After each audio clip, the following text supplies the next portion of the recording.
Witness an epic moment as Narendra Modi becomes the first Indian politician to use Google Plus Hangout. Welcome to this defining moment on Google Plus Hangout. मैं बेंगलोर से हूँ, मैं video editor हूँ. I'm your biggest fan, so please forgive me if I stammer somewhere.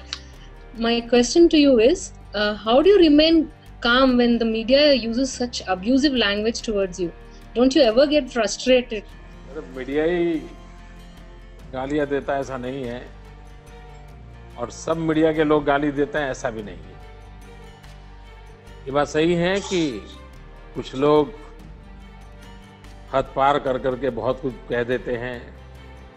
एक छोटा सा vested interest group है, वो भी ये कर रहा है.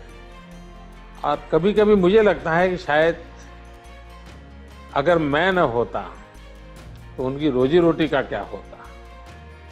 तो कभी कभी मुझे लगता है कि मैं उनके काम आ रहा हूं. दूसरी बात है कि मैं मन से स्वस्थ इसलिए हूं कि मैंने क्या किया है वो मुझे मालूम है. मैं क्या काम कर रहा हूं वो मुझे मालूम है. मैं क्यों कर रहा हूं ये मुझे मालूम है. मैं किसी स्वार्थवश कुछ नहीं कर रहा. कुछ लेना पाना बनना इस सपनों को लेकर के नहीं कर रहा. माँ भारती की सेवा करने का बचपन से एक सपना ठान लिया है, इसलिए कर रहा हूं. और मैं ये भी जानता हूं जब मैं करता हूं तो रोड़े डालने वाले भी होंगे, रुकावट डालने भी लोग होंगे, कठिनाइयां भी आएगी. ये सब होने के बावजूद भी ये क्यों न करे. और इसी एक जो आपने सवाल पूछा, मैंने मेरी एक किताब है कविताओं की.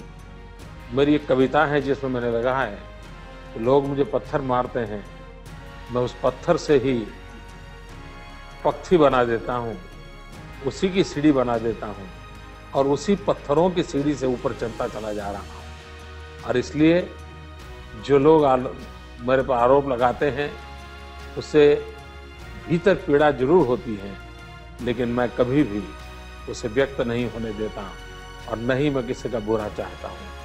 जहाँ तक आलोचना का सवाल है, मैं इसको एप्रिशिएट करता हूँ. अगर लोकतंत्र में आलोचना नहीं होती है तो लोकतंत्र में विकास के लिए संभावना ही नहीं. और इसलिए क्रिटिसिज्म इज मोस्ट वेलकम. सचमुच में तो हमारे देश का दुर्भाग्य है कि हमारे देश में क्रिटिसिज्म नहीं हो रहा है. मैं तो चाहता हूं कि मोदी का क्रिटिसिज्म भरपूर हो, ताकि मोदी की कमियां क्या हैं, गलतियां क्या हैं, गड़बड़ कहां हो रही है, ये मोदी को भी पता चले. लेकिन दुर्भाग्य ये है कि हमारे यहाँ क्रिटिसिज्म नहीं हो रहा है, एलिगेशंस हो रहे हैं. हर चीज में को एक मोटिवेशन पर, एक मोटिवेटेड रूप में कुछ न कुछ आरोप लगा दिए जाते हैं. अच्छा, क्रिटिसिज्म करने के लिए रिसर्च करना पड़ता है. भूतकाल की बातें, वर्तमान की बातें, फैक्ट्स, फिगर जाना पड़ता है, मिलना पड़ता है. आज किसी के पास ज़रा समय नहीं है, इसलिए पत्थर मारो, गोले फेंको, दुनिया चलाते रहो.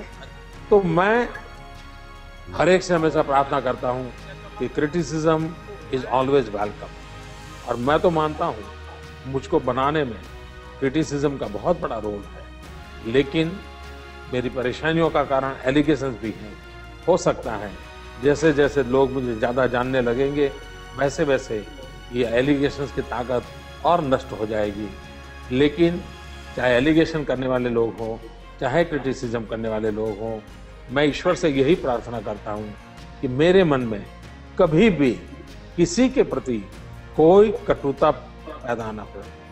मेरी वाणी से, मेरे बर्तन से, मेरी बॉडी लैंग्वेज से कभी भी किसी को हर्ट ना हो, ऐसी ईश्वर मुझे ताकत दे.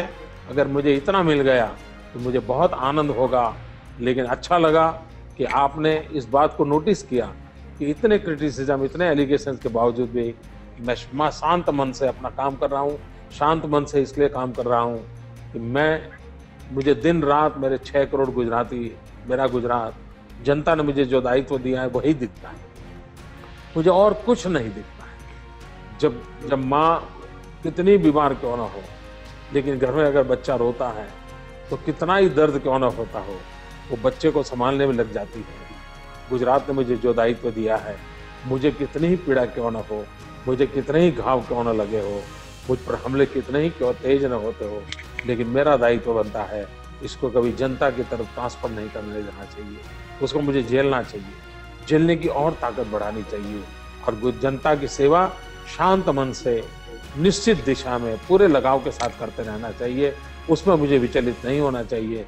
और परमात्मा की कृपा रही है कि मैं अब तक अपने आप को संभाल पाया हूँ।